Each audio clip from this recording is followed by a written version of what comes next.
Hello दोस्तों, NCERT book को MCQ के थ्रू पूरा कवर करने की सीरीज में हमने साइंस की बुक को शुरू किया था, जिसमें लास्ट सेशन में हमने चैप्टर नंबर 5 को कवर किया था। आज के सेशन में दोस्तों हम क्लास 6 के साइंस की बुक के चैप्टर नंबर 6 को कवर करेंगे, जिसमें हम अपने आसपास की जो भी चीज़ें हैं उन चीज़ों का वर्गीकरण किस तरीके से होता है उन सब के बारे में देखेंगे।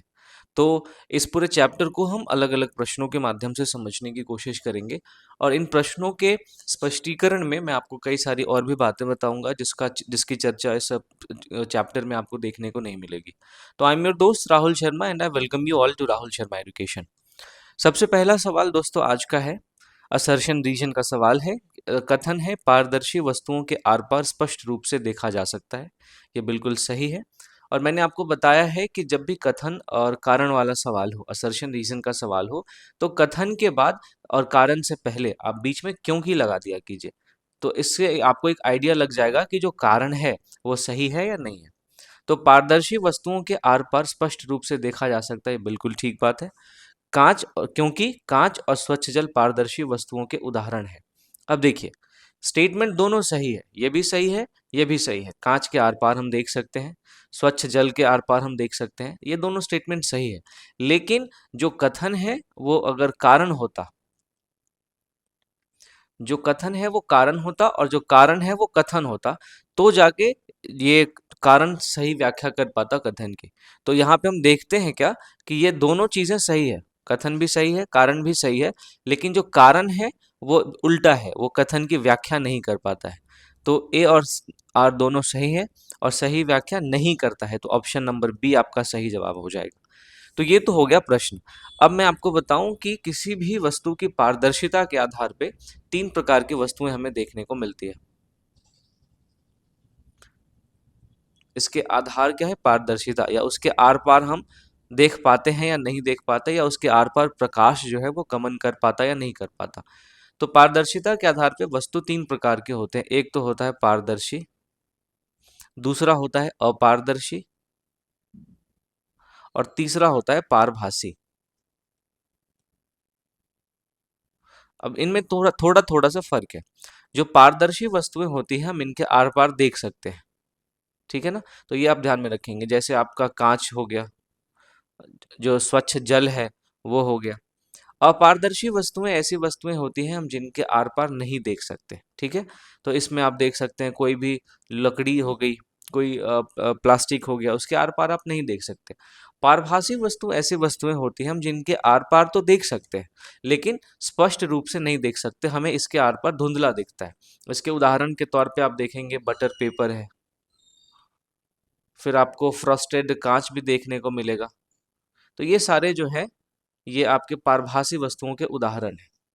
तो जो वस्तु होती हैं, जो सामग्रियां होती हैं, उनके तीन प्रकार होते हैं उनकी पारदर्शिता के आधार पे: पारदर्शी, अपारदर्शी और पारभासी।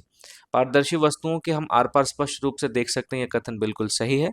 जो कांच है और स्वच्छ जल है ये पारदर्शी वस्तुओं के उदाहरण है, ये भी सही है।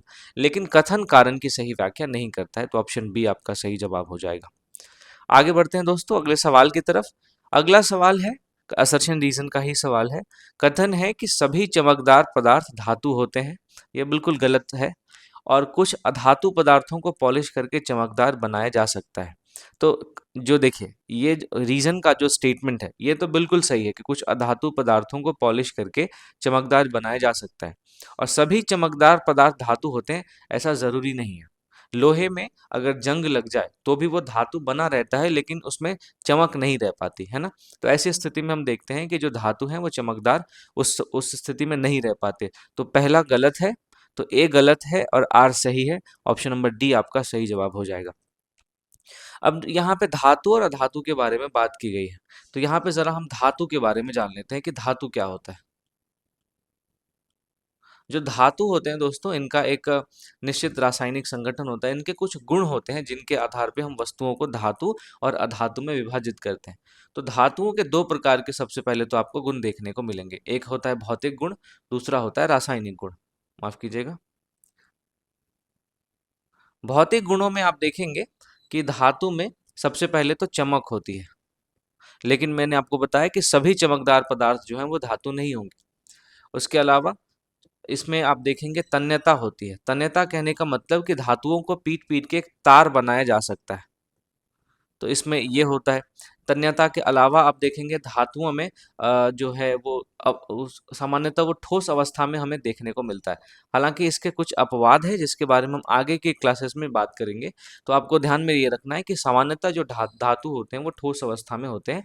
इसके साथ साथ धातुओं में आघात वर्धनीयता होती है या आघात वर्ध्यता होती है।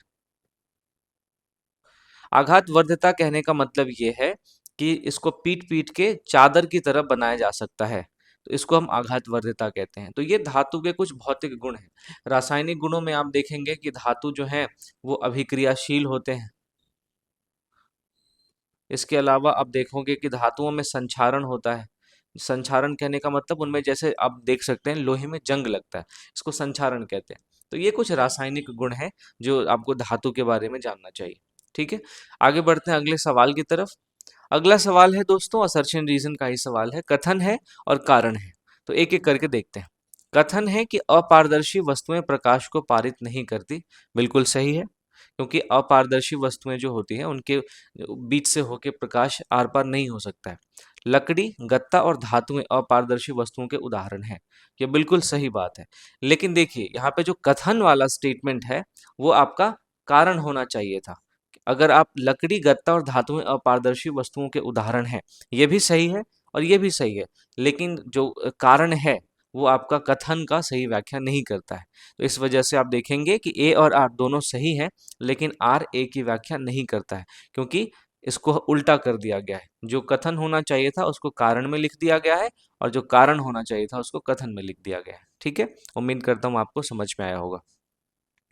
अगले सवाल की तरफ बढ़ते हैं दोस्तों। अगला सवाल है, कथन है पानी में घुलनशील पदार्थ हमेशा ठोस होते हैं।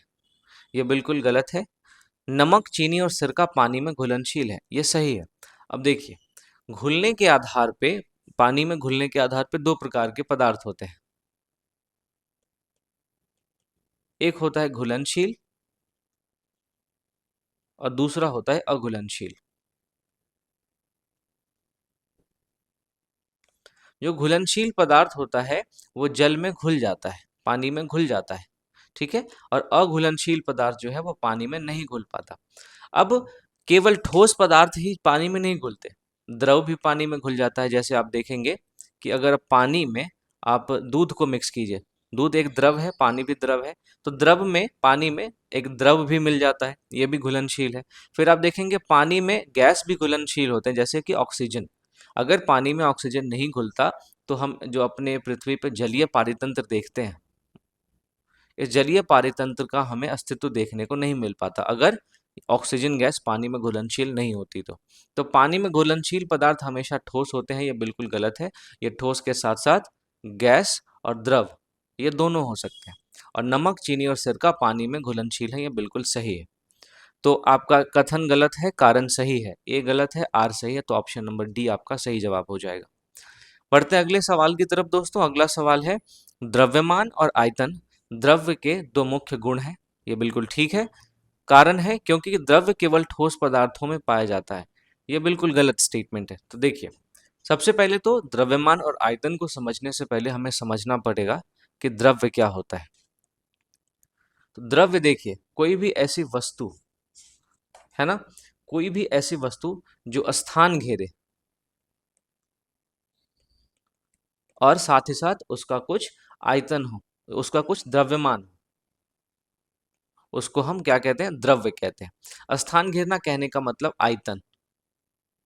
तो द्रव्य कोई भी वस्तु तब कही जाएगी जब उसका एक आयतन हो निश्चित और उसका कुछ निश्चित द्रव्यमान हो, तभी जाके हम उस वस्तु को द्रव्य कहेंगे। तो जो द्रव्यमान और आयतन है ये द्रव्य के दो मुख्य गुण हैं, ये बिल्कुल ठीक है। और द्रव्य केवल ठोस पदार्थों में पाया जाता है, ये कथन बिल्कुल गलत है, क्योंकि हम देखते हैं जो द्रव्य है वो आपका द्रव में भी और गैस में भी पाया जाता है। अब आप द्रव और द्रव्य को कंफ्यूज ना करें, है ना।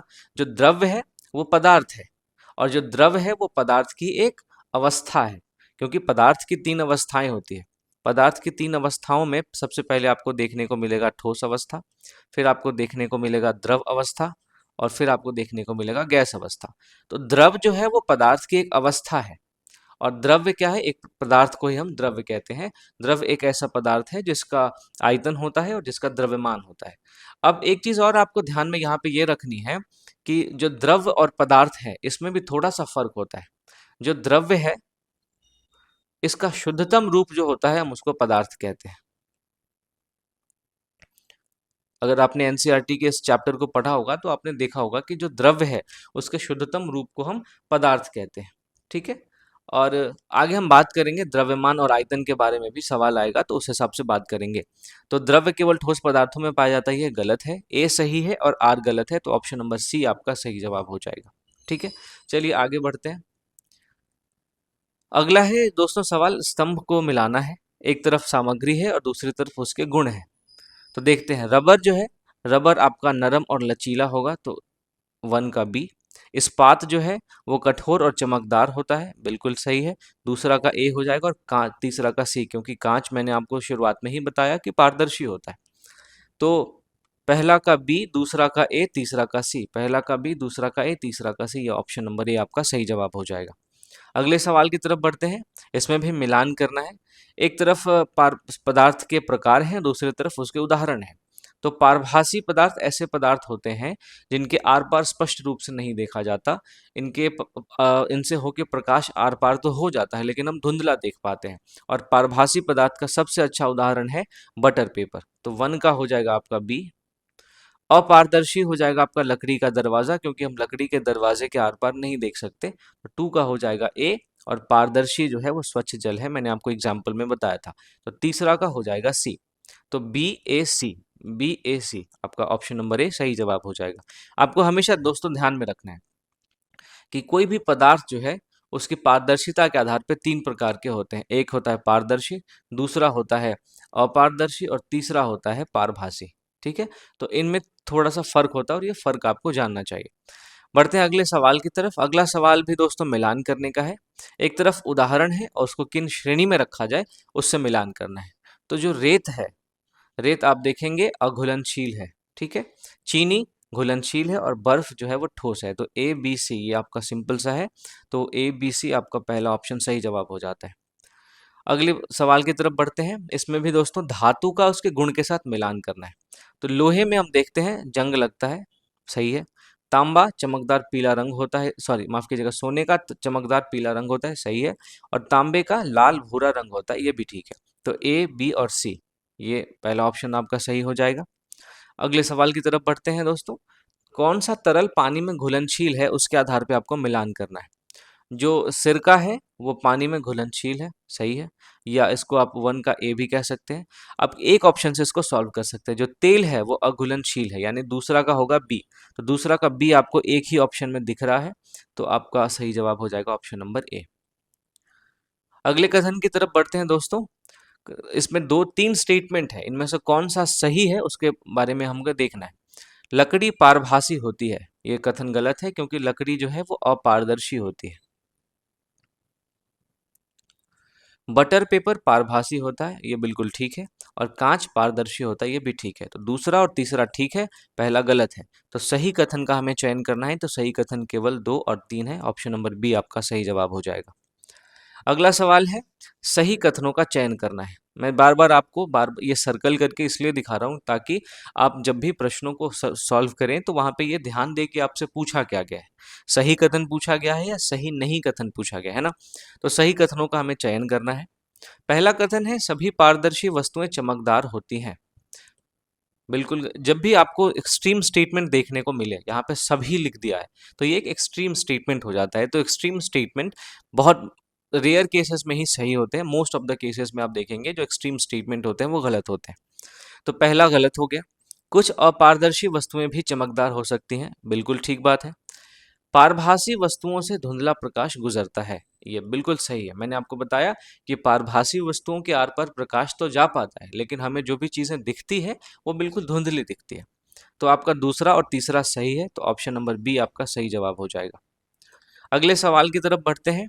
द्रव्यमान ग्राम और किलोग्राम में मापा जाता है, बिल्कुल ठीक बात है। आयतन लीटर और मिलीलीटर में मापा जाता है, ये भी ठीक बात है। और द्रव्य का कोई द्रव्यमान नहीं होता। तो आप देखेंगे द्रव्य का कोई द्रव्यमान नहीं होता, यह स्टेटमेंट गलत है, क्योंकि द्रव्य होने के लिए जो दो सबसे मुख्य गुण चाहिए, वो एक तो है द्रव्यमान और दूसरा है आपका आयतन। तो तीसरा स्टेटमेंट आपका गलत हो जाता है और पहला और दूसरा सही है। तो ऑप्शन नंबर ए आपका सही जवाब हो जाएगा। अब यहाँ पे जरा हम द्रव्यमान और आयतन के बारे में बात करते हैं कि द्रव्यमान क्या होता है, आयतन क्या होता है, एक एक करके समझिएगा। सबसे पहले हम देखते हैं कि द्रव्यमान क्या होता है। देखिए, द्रव्यमान जो है दोस्तों, किसी भी वस्तु में उपस्थित द्रव्य की मात्रा है। ठीक है, किसी भी वस्तु में उपस्थित जो है वो द्रव्य की मात्रा, किसी वस्तु में उपस्थित द्रव्य की मात्रा को हम द्रव्यमान कहते हैं।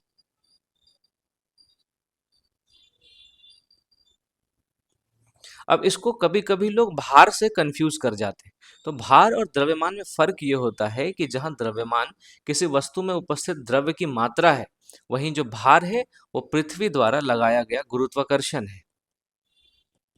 आप हमेशा अपना भार मापते हैं, द्रव्यमान नहीं मापते। पृथ्वी द्वारा लगाया गया गुरुत्वाकर्षण है ये। तो द्रव्यमान और भार में ये थोड़ा सा फर्क होता है, इसको आपको ध्यान में रखना है। ठीक है, तो द्रव्यमान को ग्राम यानी जी और किलोग्राम यानी केजी इसमें मापा जाता है, बिल्कुल सही है। आयतन को लीटर और मिलीलीटर में मापा जाता है, ये भी ठीक है।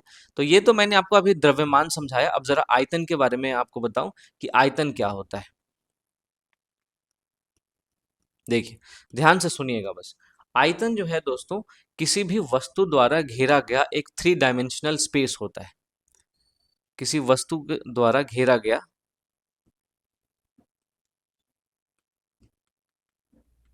त्रिआयामी स्थान होता है। यानी कि कोई किसी भी वस्तु को अगर हम पृथ्वी पर रखते हैं तो उसकी लंबाई क्या है, उसकी चौड़ाई क्या है और उसकी ऊंचाई क्या है, इन तीनों को मिला के वो जितना स्थान घेरता है हम उसी को उसका आयतन कहते हैं। ठीक है, द्रव्यमान के बारे में मैं आपको एक चीज बताना भूल गया कि द्रव्यमान का जो एसआई मात्रक है वो किलोग्राम होता है। ठीक है, ये आपको ध्यान में रखना है। तो आपका ये क्वेश्चन नंबर 13 का सही आंसर हो जाएगा ऑप्शन नंबर ए। ठीक है, चलिए आगे बढ़ते हैं अगले सवाल की तरफ। अगला सवाल है, इसमें कथन है, सही जवाब ढूंढना है। रबर लोहे से कठोर होता है, बिल्कुल गलत स्टेटमेंट है। लोहे की सतह चमकदार होती है, ठीक है। लोहे पर जंग लग सकती है, ये भी ठीक है। तो दो और तीन केवल ठीक है, पहला गलत है। तो ऑप्शन नंबर बी आपका सही जवाब हो जाता है। अब लोहे पर जंग लगने की जो प्रक्रिया है, जो लोहे पर जंग लगने की जो अभिक्रिया है, हम इसको संक्षारण कहते हैं। ये आपको ध्यान में रखना है, ठीक है। चलिए आगे बढ़ते हैं अगले सवाल की तरफ। पानी में चीनी घुलनशील है, रेत पानी में घुलनशील है, नमक पानी में घुलनशील है। देखिए, पानी में चीनी घुलनशील है, ये बिल्कुल सही है। रेत पानी में घुलनशील नहीं है। रेत जो है वो एक अघुलनशील पदार्थ है।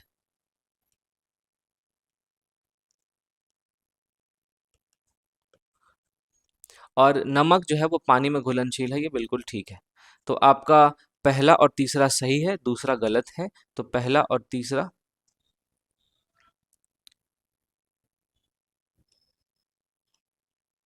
इसमें पहला और तीसरा ऑप्शन में नहीं है, ये ऑप्शन आपका गलत हो गया है। तो आपको देखिए, इसका 1 और 3 जो होगा वो सही आंसर होगा। ठीक है, आगे बढ़ते हैं। अगला सवाल है दोस्तों, द्रव्य को किस प्रकार परिभाषित किया जाता है।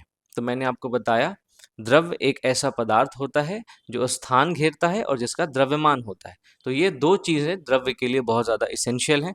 तो ऑप्शन नंबर बी आपका सही जवाब हो जाएगा। ठीक है, चलिए आगे बढ़ते हैं। टेराकोटा किससे बनता है। तो अगर आपने हड़प्पा सभ्यता के बारे में पढ़ा होगा तो वहां पे आपको ये रेफरेंस मिला होगा कि हड़प्पा सभ्यता में टेराकोटा की मूर्तियां मिली है। जो टेराकोटा होता है दोस्तों, वो आग में पकी हुई मिट्टी को कहते हैं। तो टेराकोटा का ये सही जवाब हो जाएगा आपका ऑप्शन नंबर बी। ठीक है, अगला सवाल है, यदि दो गिलास समान ऊंचाई के हों पर उनमें भरे पानी का स्तर अलग अलग हो तो यह किस गुण के अंतर को दर्शाता है। इसे हम आयतन कहते हैं। ठीक है, ध्यान में रखना है आपको। आयतन क्या होता है, कोई भी वस्तु द्वारा घेरा गया त्रिआयामी स्थान यानी थ्री डायमेंशनल जो स्पेस होता है, हम उसी को आयतन कहते हैं। ठीक है, ये आपको ध्यान में रखना है। अगला सवाल दोस्तों, बटर पेपर किस श्रेणी में आता है। तो बटर पेपर के बारे में मैंने आपको बस शुरुआत में ही बताया कि ये एक पारभासी पदार्थ है जिनके आर पार हम देख तो सकते हैं लेकिन धुंधला देख सकते हैं। तो ये आपका ऑप्शन नंबर बी सही जवाब हो जाएगा। अगला सवाल है, स्टील की गेंद रबर की गेंद से कम उछलती है, इसका कारण क्या है? एक तो वजन का अधिक होना, सतह की कठोरता, घनत्व का अंतर और उपरोक्त सभी। तो उपरोक्त सभी जो है वो स्टील की गेंद के कम उछलने के कारण है, क्योंकि देखिए जो रबर की गेंद है, वो रबर की गेंद जो है वो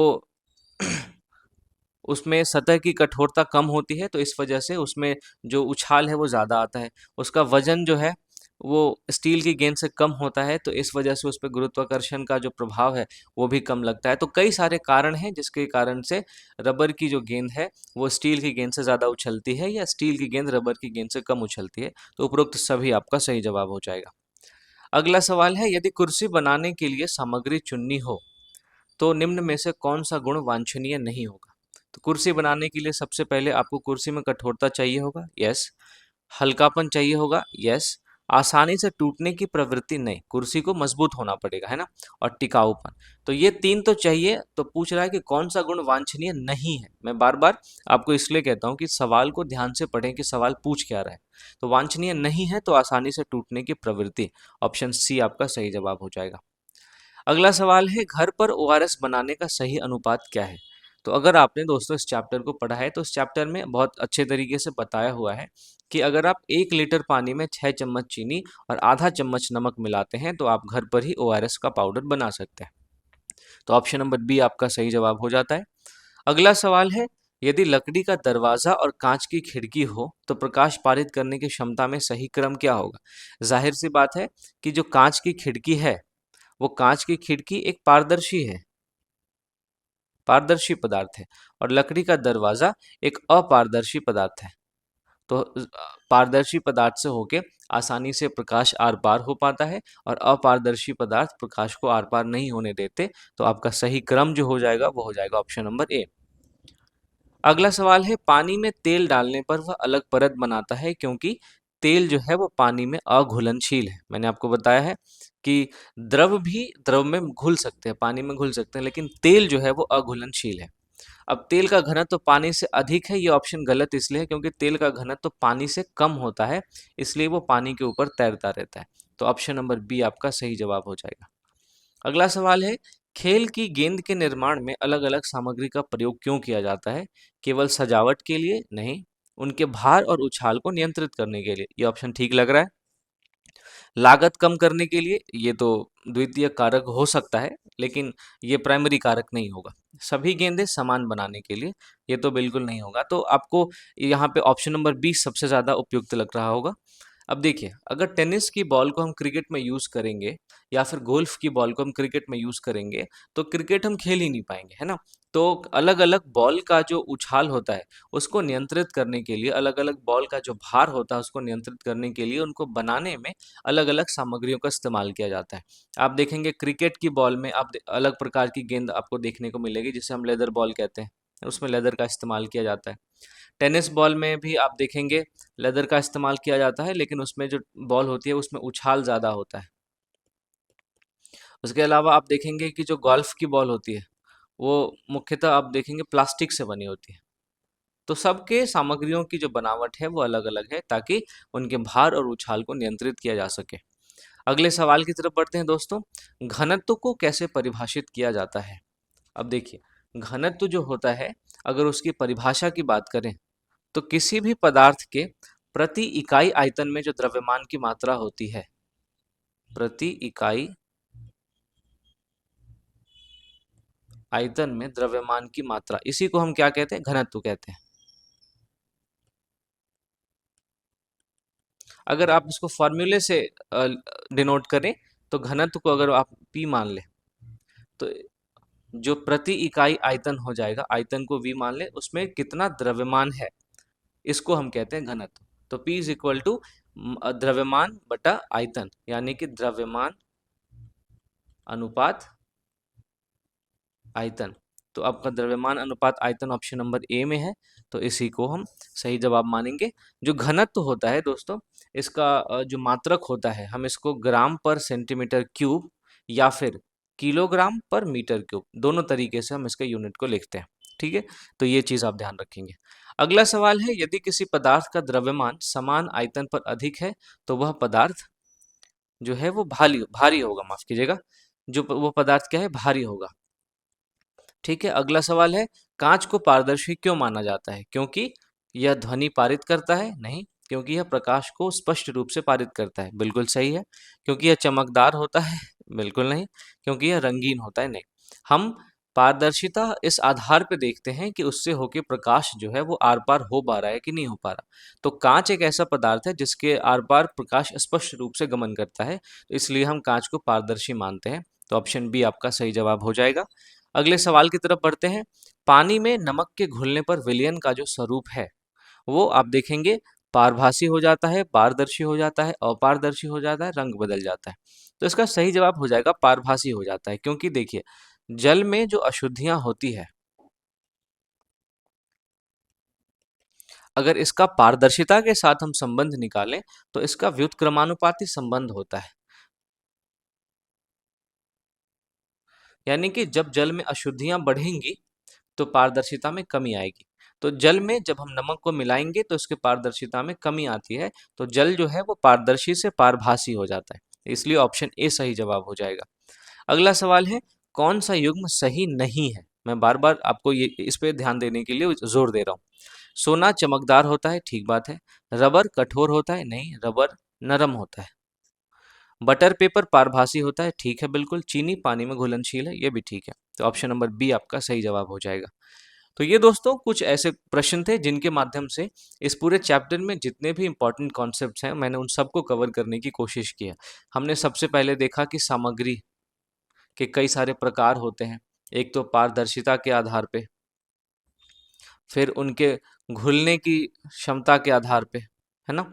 फिर हमने देखा द्रव्यमान क्या होता है, हमने देखा आयतन क्या होता है, हमने फिर देखा घनत्व क्या होता है। इन सारी चीज़ों को हमने दोस्तों यहाँ पे कवर किया है। तो मैं उम्मीद करता हूँ कि आज के सेशन से आपको ये जो चैप्टर है इसका पूरा का पूरा आइडिया मिल गया होगा और इस चैप्टर को आपने अच्छे तरीके से रिवाइज भी कर लिया होगा। आप चाहें तो इस प्रश्न को खुद से भी अटेम्प्ट कर सकते हैं और इसका जो आंसर की है वो मैंने आपको इसी पीडीएफ में प्रोवाइड कर दिया है, जिसको आप मेरे टेलीग्राम चैनल से ज्वाइन कर सकते हैं। तो दोस्तों अगर आपको ये वीडियो पसंद आया है तो जाने से पहले लाइक का बटन ज़रूर दबाएं। अगर आपने मेरे चैनल को सब्सक्राइब नहीं किया है तो ज़रूर सब्सक्राइब करें और ज़्यादा से ज़्यादा लोगों तक शेयर करें। मिलता हूँ आपसे अगली वीडियो में, तब तक के लिए थैंक यू फॉर वॉचिंग।